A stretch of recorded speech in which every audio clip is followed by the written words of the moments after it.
আমাদের প্রভু এক এক নবীর উম্মত,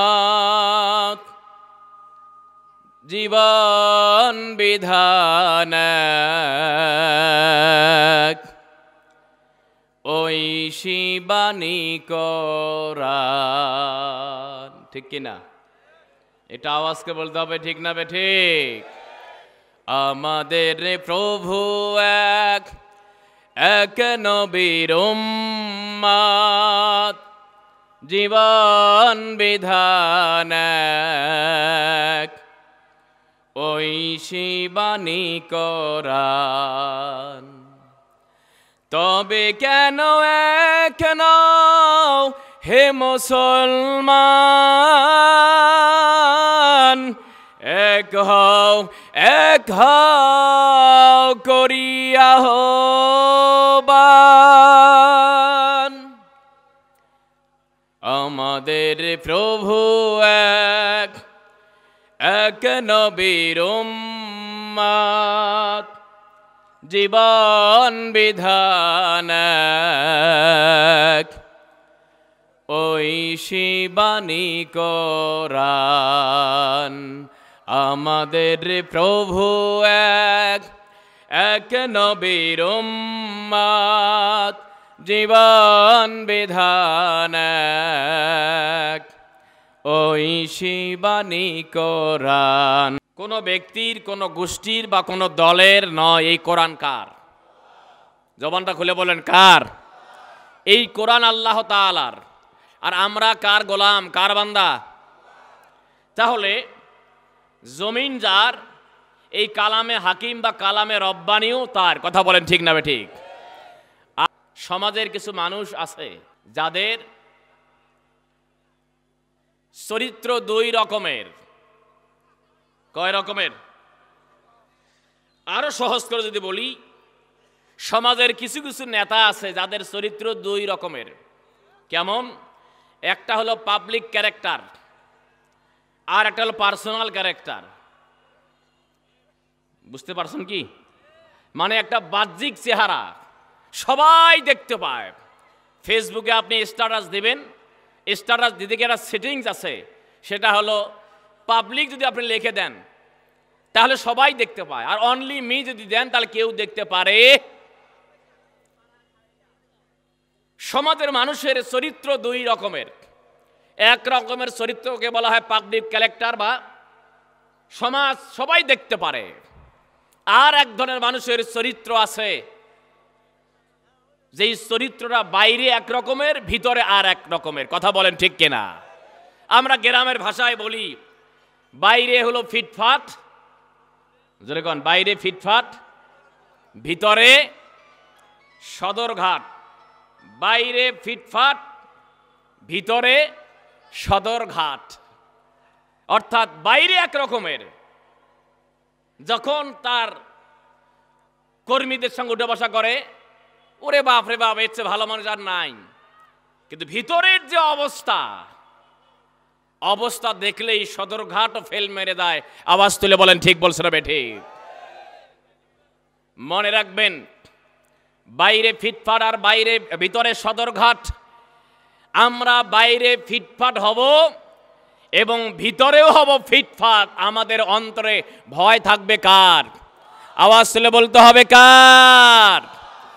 যেই বান্দার অন্তরে আল্লাহর ভয় থাকবে বদ্ধমূল, যেই বান্দার কলিজায় একমাত্র আল্লাহর ভয় বদ্ধমূল থাকবে, এই বান্দার চরিত্র দুই রকমের হবে না।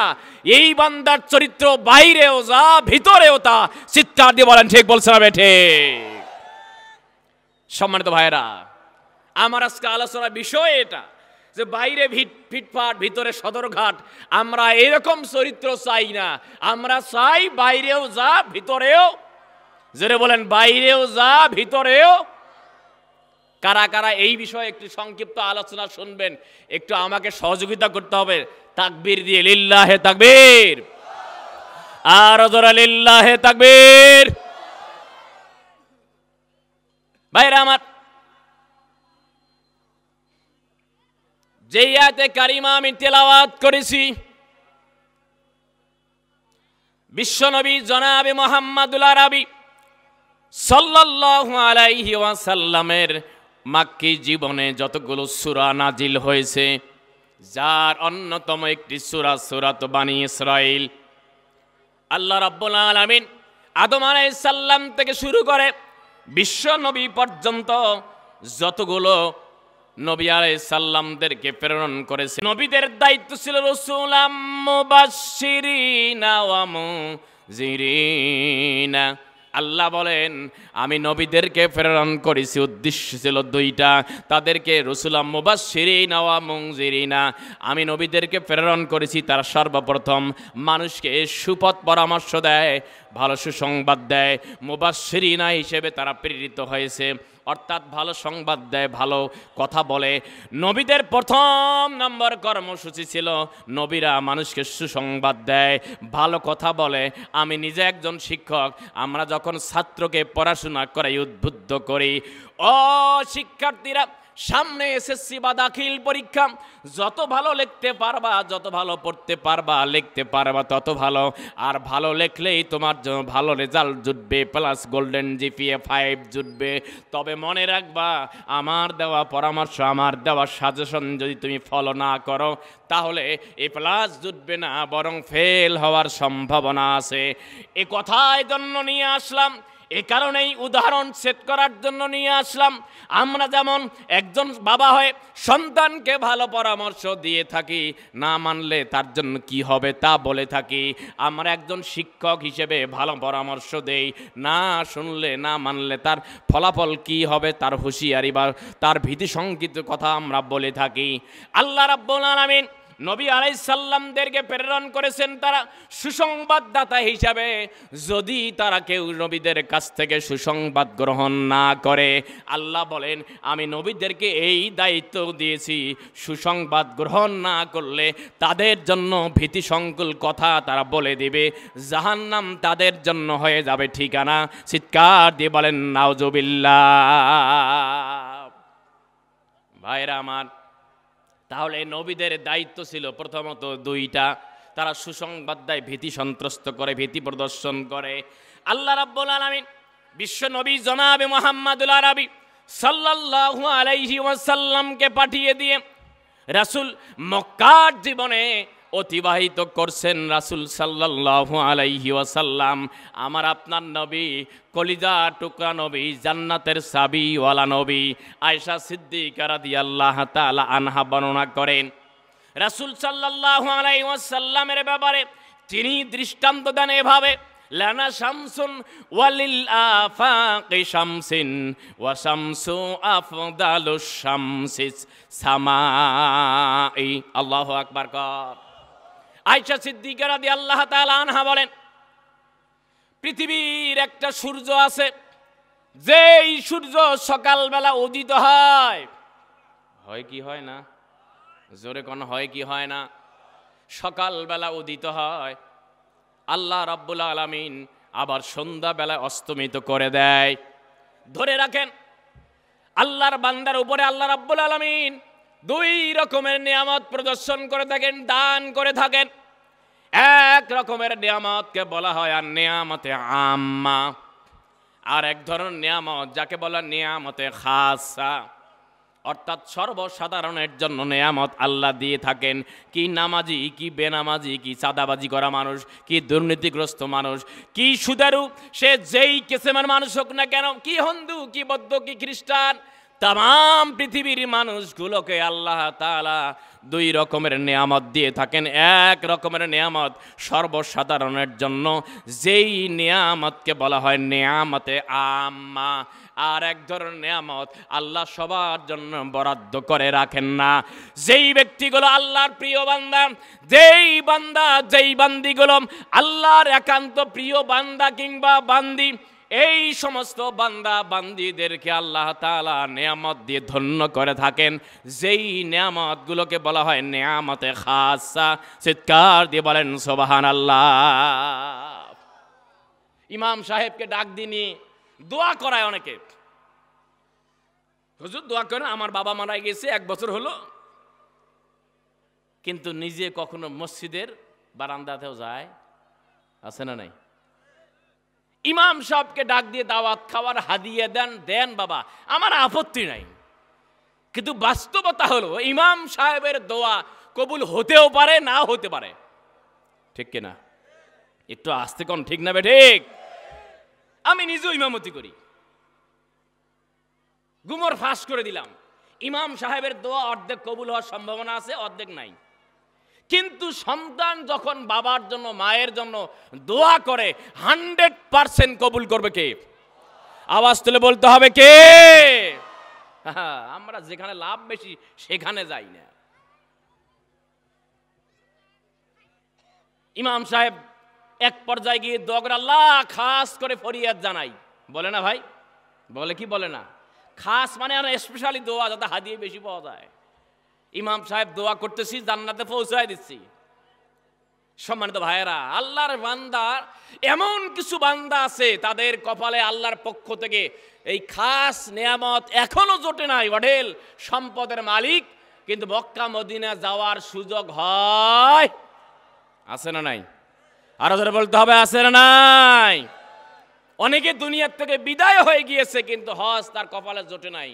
যদি বাস্তবে চিন্তা করে আজকের মাহফিল, যদিও বা এলাকার যুব সমাজ খোলা আকাশের নিচে নিয়েছে, তারপরেও এই মাহফিলটি সাধারণ জায়গা হলেও এটা আজকের জন্য এই মাহফিলটি জান্নাতের বাগান। আওয়াজ তুলে বলেন ঠিক বলছে না বেঠি? এই মাহফিলেও আজকে অনেকের কপালে জোটে নাই, কারণ তার জন্য নেয়ামতে খাস আল্লাহ এখনো বরাদ্দ করে। জোরে করেন, বরাদ্দ করে।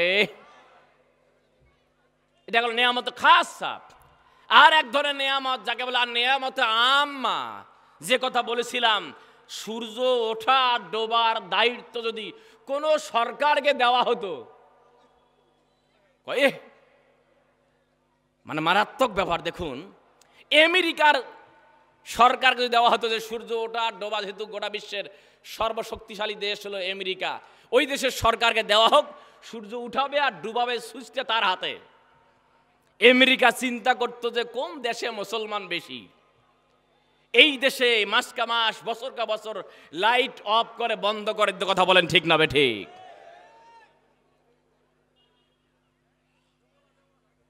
তাহলে যেই সরকারকেই দেখ, সে চিন্তা করতো আমার যে এলাকায় জনসমর্থন কম, ওই এলাকায় লাইট না দিয়ে, সূর্যের বাতি না দিয়ে অন্ধকারে রাখতাম, কারণ পাওয়ারে থাকলে গিয়ারে আলাদা। ঠিক না বে ঠিক? আল্লাহ জানেন, যে কারণে আল্লাহ তাআলা এই নিয়ামতে আম্মা আল্লাহ নিজের একদম করায়ত্তে রেখে দিয়েছেন, যাতে করে বান্দা বাড়াবাড়ি করতে পারে।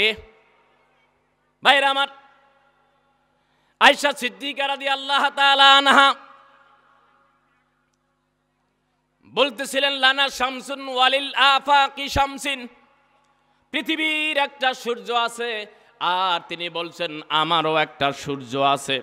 পৃথিবীর সূর্য সকালবেলা উদিত হয়, সন্ধ্যাবেলায় অস্তমিত হয়ে যায়, কিন্তু আমার নবী, আপনার নবী সাইয়্যিদুল কাউনাইনি ওয়াস সাকালাইন, যেই নবীর আগমনের মাধ্যমে খাতামুন নবীন হয়েছে, নবীদের আগমন সমাপ্তি হয়েছে, আমার আপনার নবী। আয়েশা সিদ্দিকা রাদিয়াল্লাহু তাআলা আনহা বলেন, রাসূল সাল্লাল্লাহু আলাইহি ওয়াসাল্লাম সারা দিন বাইরে ঘোরাফেরা করে যখন তিনি ঘরে প্রবেশ করেন, পৃথিবীর সূর্য যখন অস্তমিত হয়ে যায়, আয়েশা সিদ্দিকা বলেন, আমার নবী যখন ঘরে প্রবেশ করে, রাসূল সাল্লাল্লাহু আলাইহি ওয়াসাল্লাম ঘরে প্রবেশ করার কারণে ঘরটা অন্ধকার থাকলেও রাসূলের আগমনের কারণে ঘরটা আলোকিত হয়ে যায়। চিৎকার দিয়ে বলেন সুবহানাল্লাহ। শাহানশাহে আলম আলম মদিনার সুলতান, আমিনার দুলালো হালিমার জানের জান, 63 বৎসর কেঁদেছেন নবী উম্মতেরি লাগিয়া, এখনো কাঁদেন যিনি সোনার মদিনা, হাসরে করিবেন যিনি পাপী উম্মতের সন্ধান, আমিনার দুলালো হালিমার জানের জালিল্লাহে তাকবীর। আমার আপনার নবী যার চরিত্রের সার্টিফিকেট আল্লাহ দিয়েছেন, ইন্নাকা লাআলা খুলুকিন আযীম। আযীম শব্দটি যেই ব্যক্তি বা বস্তুর ক্ষেত্রে ব্যবহার করা হয়, আমরা ফিকহের কিতাবে পড়েছি একটা কূপ রয়েছে, এই কূপের তলদেশ কত গভীর, যার কোনো পরিমাপ করার জায়গা যন্ত্র নাই।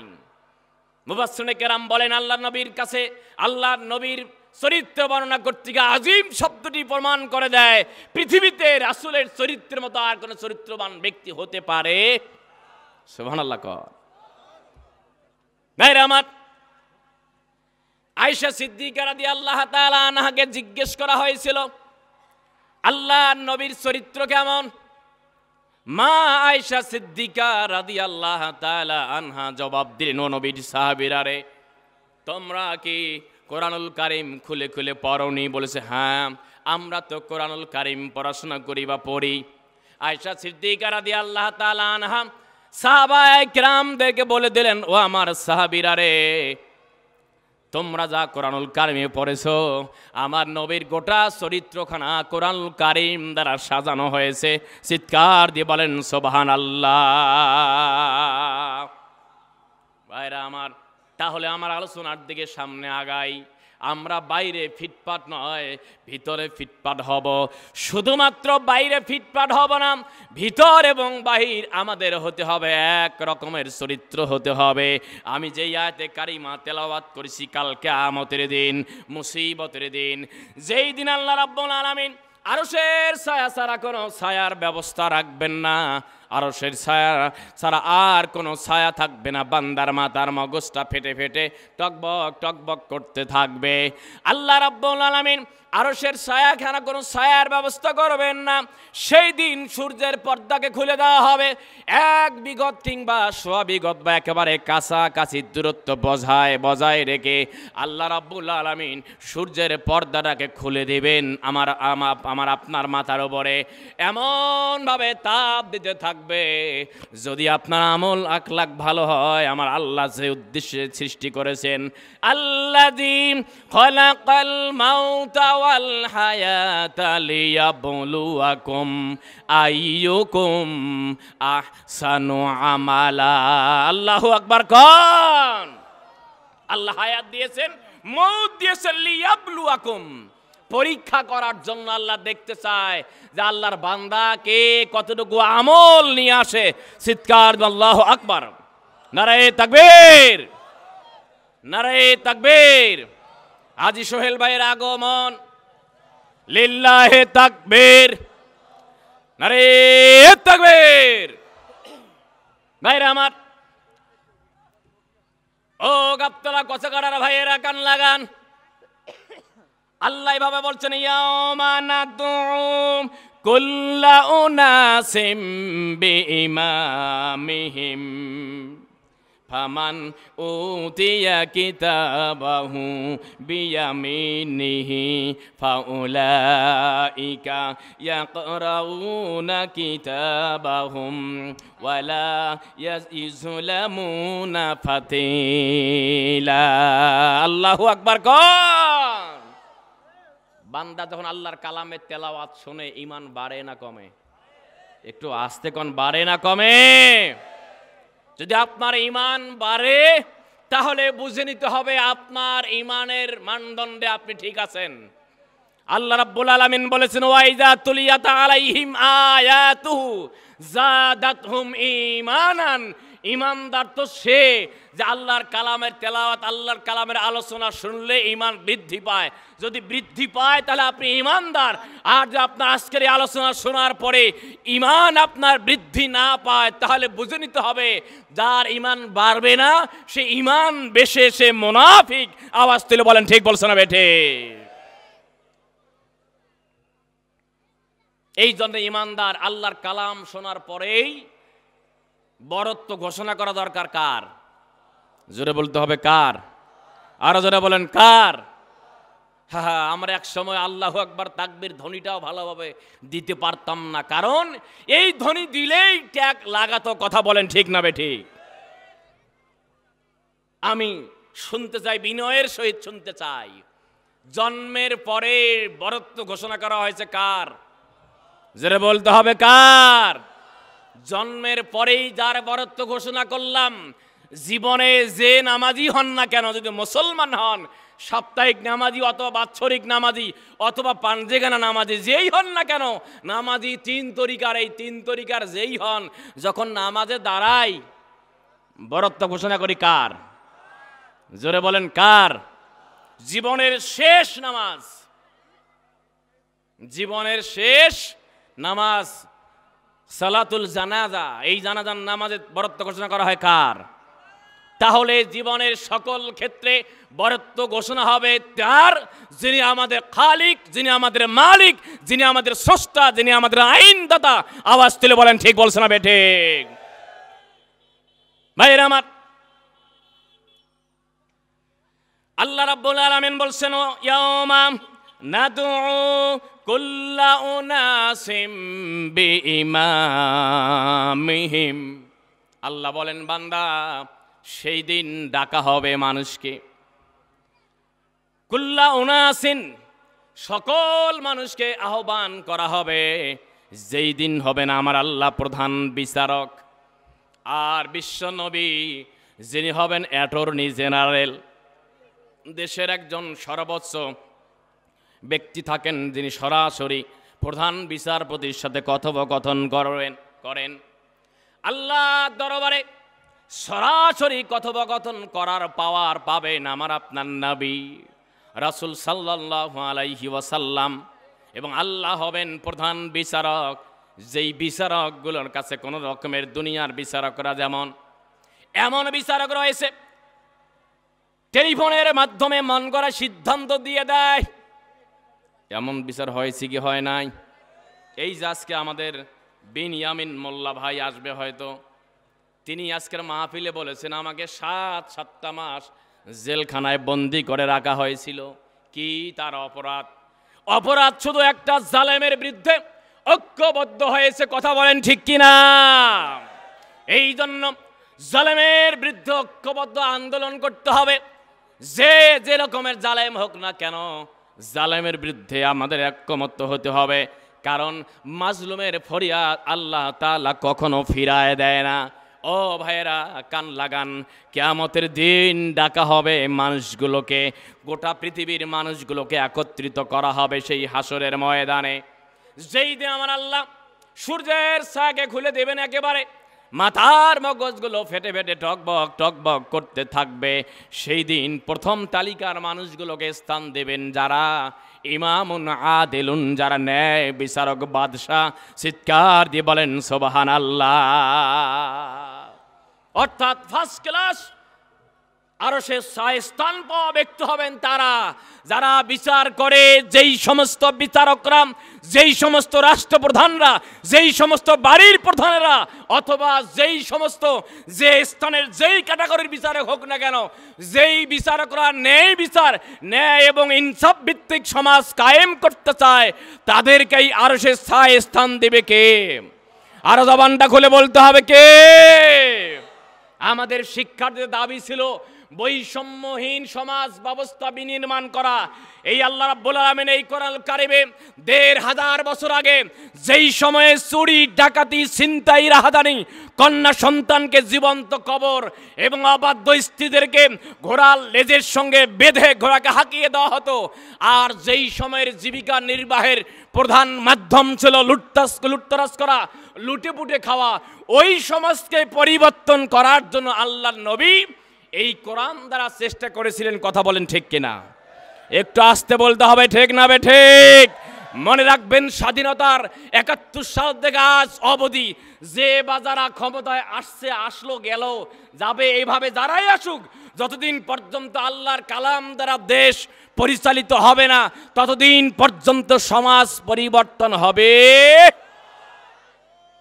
কারণ এই কোরআন বৈষম্যহীন সমাজ ব্যবস্থা উপহার দিতে চায়। সুবহানাল্লাহ কর। ভাইরা আমার, এই জন্য আল্লাহ বলছেন, বান্দা সাবধান হয়ে যাও, ইয়াউমা নাদু কুল্লা উনাসিম বিইমামিহিম।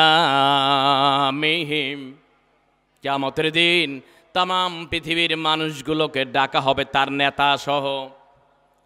আমি আপনি যেই নেতার পিছনে ঘুরঘুর করে সময় দেই, খেয়াল করুন ভাইয়েরা, এক কাপ লাল চা কিংবা এক প্যাকেট বেনসন সিগারেট, এই আশায় আছে না নাই? একটু আস্তে কর না, আছে না নাই? নেতার পিছনে ঘোরে না, আমার আপত্তি নাই। শুধু জানতে চাই আমি কথাকাটার ভাইদের কাছে, আপনি বিবেচনা করুন, আপনি রেজাল্ট নিজেরাই করুন। আপনার যেই বিবেক আল্লাহ তাআলা দিয়েছেন, সেই বিবেক দিয়ে আপনি চিন্তা করুন, মেধা খাটান।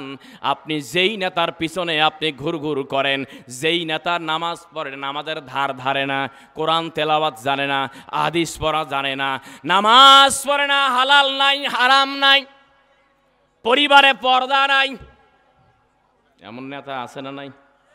একটু আস্তে কর না, আছে না নাই? আচ্ছা বলেন, আপনারা বহুবার শুনেছেন নামাজ হলো বেহেশতের চাবি, ঠিক কিনা? আপনি মনে করেন তালা দিয়েছেন রুমে, চাবিটা হারিয়ে ফেলেছেন, কিন্তু আপনি কিভাবে যাবেন? চাবি পাচ্ছেন না। চাবি যদি জান্নাতের চাবি যদি নামাজ হয়, আর সেই নামাজ যদি আল্লাহর কোনো বান্দা, আল্লাহর কোনো বান্দি বা আপনি যেই নেতার পিছনে ঘোরেন, সেই নেতা যদি নামাজ আদায় না করে, বলেন তো এই নেতা জান্নাতি না জাহান্নামী? একটু আস্তে কোন, জান্নাতি না জাহান্নামী? তাহলে আপনাকে বিবেচনায় আনতে হবে যে এই নেতার পিছনে আমি ঘুরছি, যেহেতু আল্লাহ তাআলা কিয়ামতের দিন মানুষকে ডাকবেন তার অনুসারী সহ, তার নেতা সহ তার অনুসারীদেরকে ডাকবেন। আমি আপনি বিবেচনা করব, আমি আপনি চিন্তা করে আমরা সেই নেতার পিছনে ঘুরব যেই নেতাদের মাঝে ইসলাম নাই, নামাজ নাই, কালাম নাই, নামাজ আমল আখলাক কিছুই নাই। এমন নেতার পিছনে যদি আপনি ঘোরেন, আপনাকে সিদ্ধান্ত আপনাকেই নিতে হবে। এই জন্য বিবেক দিয়েছেন আমার আল্লাহ রাব্বুল আলামিন। প্রিয় ভাইয়েরা আমার, নামাজ কেন পড়তে হবে? নামাজ হলো মুমিনদের মেরাজ। আল্লাহর নবী জনাবে মুহাম্মদুল আরবি সাল্লাল্লাহু আলাইহি ওয়াসাল্লাম হাদিস খানা বর্ণনা করেছেন এভাবে। বিশ্বনবী জনাবে মুহাম্মদুল আরবি সাল্লাল্লাহু আলাইহি ওয়াসাল্লাম হাদিস খানা বর্ণনা করেছেন। রাসূল সাল্লাল্লাহু আলাইহি ওয়াসাল্লাম বর্ণনা করেন, আল্লাহর কোন বান্দা, আল্লাহর কোন বান্দি ফজরের নামাজ, ইশার নামাজ জামাতে আদায় করল, ইশার নামাজ জামাতে আদায় করার পর আল্লাহর যদি বান্দা ঘুমিয়ে যায়, মান সাল্লাল ইশা ফিল জামাআত, যেই বান্দা ইশার নামাজ জামাতে আদায় করলো, ফাকান্নামা কামা নিসফাল লাইল, সুবহানাল্লাহ কোন। যেই বান্দা ইশার নামাজ জামাতে আদায় করলো, আল্লাহ রাব্বুল আলামিন ওই বান্দা ওই বান্দির উপরে এত বেশি খুশি হয়ে যায়, ফাকান্নামা কামা নিসফাল লাইল, মনে হয় যেন অর্ধরাত পর্যন্ত দাঁড়িয়ে দাঁড়িয়ে নফল ইবাদত করা বা কোরআন তেলাওয়াত করলে যেই সওয়াব হবে, আল্লাহ রাব্বুল আলামিন ওই বান্দার আমল নামায় দিয়ে দেন। চিৎকার দিয়ে বলেন সুবহানাল্লাহ। ঘুমিয়ে কাদা করেছি ফজর, তখনও জাগিনি, যখনই জহর হেলায় খেলায় কেটেছি আসর, মাগরিবেরি শুনিয়া যান, শুনিয়া যান, ইশার জামাতে হরে শামিল, এখনো আছে তোর জামাতে স্থান। লিল্লাহে তাকবীর। সব ব্যস্ততা আসে যায় নামাজে, ঠিক কিনা? সব ব্যস্ততা, সব চলে, চায়ের দোকানে ঘন্টার পর ঘন্টা আড্ডা হয়, কিন্তু নামাজের সময় আর ফ্রি থাকা যায় না। নামাজ মানে তার ব্যস্ততা, ঠিক কি না ভাইরা আমার?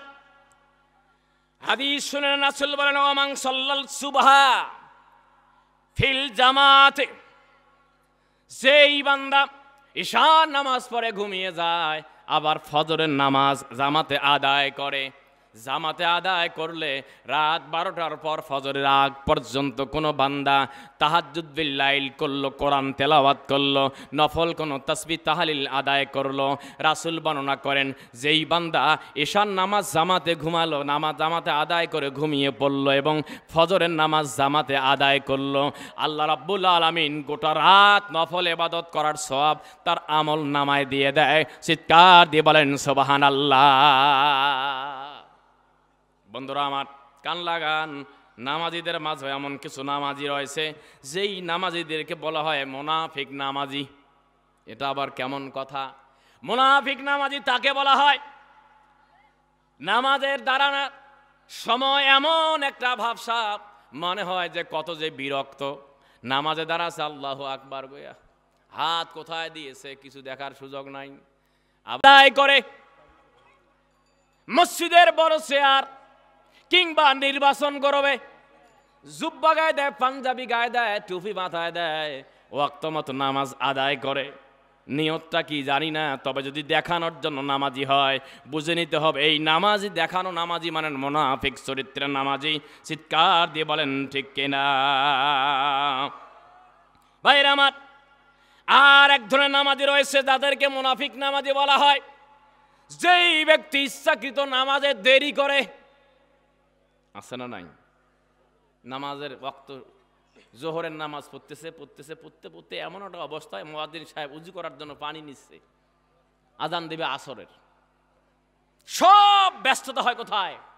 নামাজ। ভাইরা আমার, এই জন্য আমি আপনাকে বলবো চিন্তা করতে হবে আমাকে। আমরা ভিতর এবং বাহির সব দিক থেকে এক রকম হতে চাই। আমার আল্লাহ বলেছেন যেই বান্দা যেই বান্দিগুলো সে যেই হোক না কেন, একজন ঠেলা গাড়ি চালক, একজন রিক্সা চালক বা দিনমজুর, মাস্টার, ডাক্তার কিংবা রাজনীতিবিদ, সে যেই হোক না কেন, যেই বান্দার অন্তরে আল্লাহর ভয় বদ্ধমূল থাকবে, এই বান্দা আমি আল্লাহর দরবারে সবচেয়ে বেশি দামি, অর্থাৎ ভালো চরিত্রের মানুষ হওয়ার জন্য সর্বপ্রথম যেই গুণটা অর্জন করতে হবে, যেই গুণটার নাম হলো পরহেজগারিতার গুণ। চিৎকার দিয়ে বলেন সুবহানাল্লাহ। যাদের হৃদয়ে আছে আল্লাহর ভয় তারা কভু পথ ভুলে যায় না, ঠিক কিনা? তাহলে এক নম্বর ভালো গুণ হতে হবে, যেই ব্যক্তিগুলোর কলিজা আল্লাহর ভয় আছে সেই ব্যক্তির বাইরের চরিত্র, ভিতরের চরিত্র, কর্মীর সাথে চলাফেরার সময় চরিত্র যেমন, তার স্ত্রীর কাছে যখন যায় তখন তার চরিত্র তেমন। আওয়াজ তুলে বলেন ঠিক বলছে না বেঠিক? প্রিয় ভাইয়ের আমার, এই জন্য আল্লাহ রাব্বুল আলামিন বলেছে ওয়ালাউ আন্না আহলাল কুরা আমানু ওয়াত্তাকাউ লাফাতাহনা আলাইহিম বারাকাতিম মিনাস সামাই ওয়াল আরদ। যেই সমাজের মানুষগুলো দুইটা গুণ অর্জন করতে পারবে, এক ঈমানওয়ালা আর এক হলো আল্লাহওয়ালা, এই দুইটা গুণ যাদের মাঝে থাকবে এই ব্যক্তিগুলোর ব্যাপারে আমার আল্লাহর ঘোষণা হলো, সে পরিবারের হোক অথবা সমাজের হোক অথবা রাষ্ট্রের দায়িত্বশীলদের মাঝে এরকম লোক তৈরি করতে পারলে আসমান এবং জমিনের উন্নয়নের দরজা খুলে দেবে কে? ভাই যিনি এত লোক, আওয়াজ এরকম হলে খুশি হতে পারলাম না, জোরে বলেন কে? আর জোরে বলতে হবে কে? তাহলে নেতার গুণ থাকতে হবে ঈমানওয়ালা আর আল্লাহওয়ালা। এই গুণ থাকলেই আসমান এবং জমিনের বরকত ঢেলে দিবেন আমার আল্লাহ। চিৎকার দিয়ে বলেন সুবহানাল্লাহ। ভাইয়ের আমার, এক নম্বর গুণ অর্জন করতে হবে পরহেজগারিতার গুণ। কেন অর্জন করবো আমার আল্লাহ বলেন ওয়ামান ইয়াতাওয়াক্কাল আলাল্লাহি ফাহুয়া হাসবুহ। আল্লাহ বলেন বান্দা, যেই বান্দারা যেই বান্দিরা আমি আল্লাহকে ভয় করে, রাসূল বর্ণনা করেন তাকওয়ার দৃষ্টান্ত, পরহেজগারিতার দৃষ্টান্ত বিশ্ব নবী এভাবে বর্ণনা করেছেন। মিশকাত শরীফে আমরা পড়াই, রাসূল বলেছেন আত্তাকওয়াউ হাহুনা, আত্তাকওয়াউ হাহুনা ইশিরু ইলা সদরিহি সালাসা মিরার। আল্লাহ নবী তাকওয়ার পরিচয় দিতে গিয়ে বুকের দিকে ইশারা করেছেন, অর্থাৎ তাকওয়া হলো অন্তরে, তাকওয়া হলো অন্তরে। অর্থাৎ বাইরে আপনি যতই ভালো থাকেন না কেন, আপনার অন্তরে যদি খারাপ থাকে, অন্তর যদি পচে যায়, তাহলে আপনি পরহেজগারিতার গুণ হতে পারেন না। আমার কথা যদি বলি, সিরাজুল ইসলাম ফারুকী পাঞ্জাবি গায়ে দিয়েছি, টুপি মাথায় দিয়েছি, দাড়িও রয়েছে, কিন্তু এমন চরিত্রের মানুষ, এমন চেহারার মানুষ যদি কোনো খারাপ কাজ করে, ধরে নেবেন আপনার এই দাড়ি টুপি আপনার জন্য পরিত্রাণ আশা হতে পারে না। চিৎকার দিয়ে বলেন ঠিক কিনা? অর্থাৎ আপনার চরিত্র হবে বাইরেও এক, ভিতরেও এক। কোন রকমের গরমিল হাওয়া চলিবে। সামিয়ানার উত্তর পার্শ্বে যে ভাইয়েরা আছেন, আমি ভাইদের দৃষ্টি আকর্ষণ করছি, এই মাহফিলের সৌন্দর্য আপনারা বর্ধন করবেন, এই এলাকার সুনাম হবে। যদি আপনার রাস্তায় বা বাইরে ঘোরাফেরা করেন, বিশৃঙ্খলা দেখা যায়, বিস্তৃতি দেখা যায়।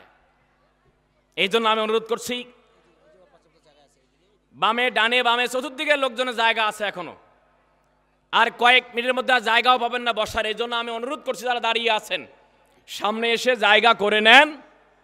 মেহমান যত সময় চলে আসবে, ইনশা বলেন না, ইনশা। ভাইরা আমার,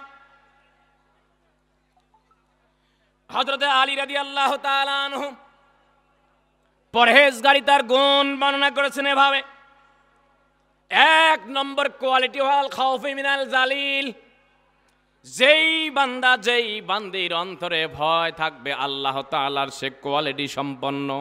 2 নম্বর ওয়াল আমালু বিতানজিল, যেই বান্দা, যেই বান্দি তার জীবনটাকে সাজাবে আল্লাহর কালাম দ্বারা। এই কোরআনুল কারীম এমন একখানা কিতাব, আপনার বাড়ির পাকঘর থেকে শুরু করে আপনার জন্ম থেকে মৃত্যু পর্যন্ত, আপনার পাকঘর থেকে পার্লামেন্ট পর্যন্ত পরিচালনা করার গাইডলাইন জেনে থাকলে বলেন তার নাম কি? আরো জোরে বলতে হবে কি? এই কোরআন। তাকান আমার দিকে, এই কোরআন। জালিকাল কিতাবু লা রাইবা ফীহি, আল্লাহু আকবার কোন। আল্লাহ নিজেই বলেছেন এই কোরআন এমন একখানা কিতাব, পৃথিবীতে সকল রাইটাররা বই লেখার শুরুতেই সারেন্ডার করে, পাঠকদের উদ্দেশ্যে বলে যে ভাই পাঠক, পাঠিকা বৃন্দ, যদি আমার এই বই পড়তে গিয়ে কোথাও অসঙ্গতি দেখা যায়, ভুল ধরা পড়ে, আমাকে জানিয়ে দিবেন, পরের সংস্করণে তার সমাধান করব। ঠিক কিনা? কিন্তু আল্লাহ এই কালাম নাজিল করে দিয়ে তিনি চ্যালেঞ্জ দিয়েছেন 1500 বছর আগে। এই চ্যালেঞ্জ আজ অবধি কেউ নিতে পারে। ডক্টর মরিস বুখাইলি এই কোরআনের ভুল ধরার জন্য, এই কোরআন নিয়ে গবেষণা করতে গিয়ে তার নিজের জীবনের ভুল ধরা পড়েছে। আল্লাহু আকবার কোন। ডক্টর গ্যারি মিলার তিনি নিজের জীবনের ভুল বোঝার আগেই এই কোরআনের ভুল ধরার জন্য তিনি সিদ্ধান্ত নিয়েছিলেন যে অসম্ভব কথা, এই কোরআন নাকি কোনো ভুল নাই। দেখি তো এই কোরআন যে একজন ব্যক্তির যার পক্ষ থেকে এসেছে, হতেই পারে না, ভুল হতেই পারে। কারণ একটা বই লিখতে গিয়ে যতজনের কাছে সাপোর্ট নেওয়া হয়, অনুবাদক একজন, প্রকাশক একজন, রাইটার একজন, কতজনের সাপোর্ট নিতে হয়, ইন্টারনেটে সার্চ দিয়ে নিতে হয়, গুগলে সার্চ দিয়ে নিতে হয়। এটা আবার কোন কিতাব, যেই কিতাব নাজিল করছেন একাই, আবার কোনো সন্দেহ নাই ডক্টর গ্যারি মিলার। তিনি, আপনি গুগলে সার্চ দেবেন গ্যারি মিলার ইসলাম ধর্ম গ্রহণ করা ইতিহাস, তিনি কোরআনের ভুল ধরতে গিয়ে পড়তে পড়তে, আচ্ছা বলেন তো, যেদিকে কোরআন নিয়ে ভুল ধরতে যায়, আলিফ বা তা সা পড়তে হবে কিনা? জোরে বলেন, পড়তে হবে কি হবে না? হ্যাঁ, এই কোরআন লিতুখরিজান নাসা মিনাজ যুলুমাতি ইলান নূর। ডক্টর গ্যারি মিলার এই কোরআনের ভুল ধরতে গিয়ে নিজের জীবনের ভুল বুঝতে পেরে এই কোরআন পড়তে পড়তে মুগ্ধ হয়ে ইসলাম গ্রহণ করতে বাধ্য হয়েছেন। চিৎকার দিবেন আল্লাহু আকবার। উমর ইবনুল খাত্তাব রাদিয়াল্লাহু তাআলা আনহু, যিনি অর্ধজাহানের প্রেসিডেন্ট ছিলেন, উমর ইসলাম গ্রহণ করার আগে ঐতিহাসিক বালাজুরি বলেন, ওই সময়ে 17 জন যুবক ছিল শিক্ষিত, আর সবাই ছিল মূর্খ। 17 জনের মধ্যে উমর ইবনুল খাত্তাব, উমর এবং তার বাবা খাত্তাব, এই 2 জনও ছিল 17 জনের মধ্যে 2 জন। সেই উমর রাদিয়াল্লাহু তাআলা আনহু ইসলাম গ্রহণ করার পূর্বে আল্লাহর নবীকে হত্যা করার সিদ্ধান্ত নিয়েছিলেন। কথা বলেন ঠিক কিনা? আর জোরে বলতে হবে ঠিক না বে ঠিক? তাহলে আমি এই কথাগুলো এজন্যই বললাম, ওমর ইবনুল খাত্তাব রাদিয়াল্লাহু তাআলা আনহু এই কোরআনের ভুল ধরতে গিয়ে, অর্থাৎ এই কোরআনের বিরুদ্ধাচারণ করতে গিয়ে, আল্লাহর নবীর চরিত্রের ব্যাপারে বিরুদ্ধাচারণ করতে গিয়ে, রাসূলকে হত্যা করার সিদ্ধান্ত বাস্তবায়ন করতে গিয়ে ওমর ইবনুল খাত্তাব রাসূলের কাছে গিয়ে কালেমা পড়ে মুসলমান হয়েছিলেন। আওয়াজ করে বলে ঠিক বলছেন না ঠিক? তার এটাই প্রমাণ করে যে বা যারা এই কোরআনের কাছে আত্মসমর্পণ করবেন, যদি এই কোরআনকে আল্লাহর কালাম হিসেবে গ্রহণ করেন, আপনার জীবনটাকে পাল্টে দেবে কে? একটু আওয়াজ করে বলেন না ভাই, কে?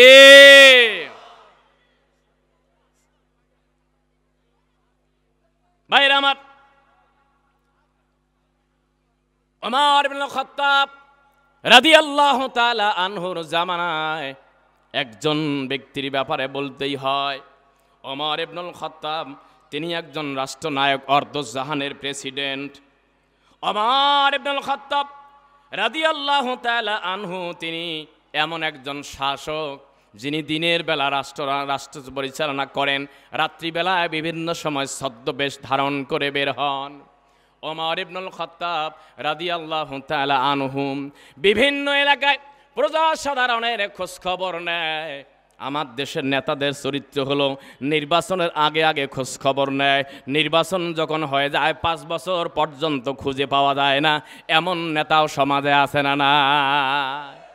একটু আস্তে কন আছে না নাই? আরো জোরে কন আছে না নাই? ব্যতিক্রম থাকলেও থাকতে পারে, না করবে কেন? একটা মেম্বারি করতে গিয়ে 15 লাখ টাকা খরচ করে, আছে না নাই? চেয়ারম্যান 50 লাখ, 1 কোটি টাকাও খরচ করে। তাহলে মেম্বার চিন্তা করলো 15 লাখ টাকা খরচ করে মেম্বারি 5 বছরে 15 লাখ তুলতে হবে, আবার কামাইও করতে হবে, ঠিক কিনা? তাহলে চরিত্র তো আমরা নষ্ট করে দিলাম। এই জন্য সিদ্ধান্ত নিতে হবে, আমানত, ভোট বড় ধরনের আমানত। আপনি যাকে সমর্থন দিবেন, যেই ব্যক্তিগুলোকে আপনি সমর্থন দিয়ে চেয়ারে বসাবেন, যদি আপনার নেতা, যদি আপনার নেত্রী, যদি আপনার নেতা ভালো কাজ করে, আপনাকেও ভালো অংশ পাবেন।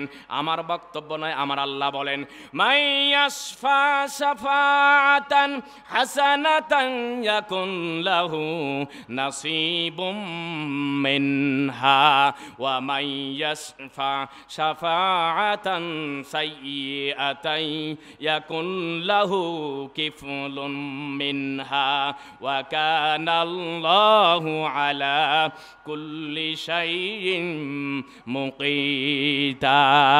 আল্লাহু আকবার কোন?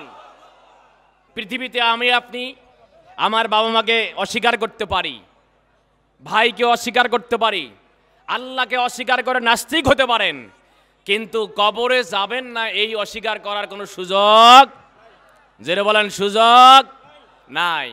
এই কবরে যেতে হবে সবাইকে। সুতরাং রাসূল সাল্লাল্লাহু আলাইহি ওয়াসাল্লাম বলেছেন, মানুষ মারা গেলে সব আমল বন্ধ হয়ে যায়। আমল মানে হলো কাজ, সব কাজ বন্ধ হবে। 3টা কাজ কিয়ামত পর্যন্ত অব্যাহত থাকবে, যার একটা হলো সদকায়ে জারিয়া।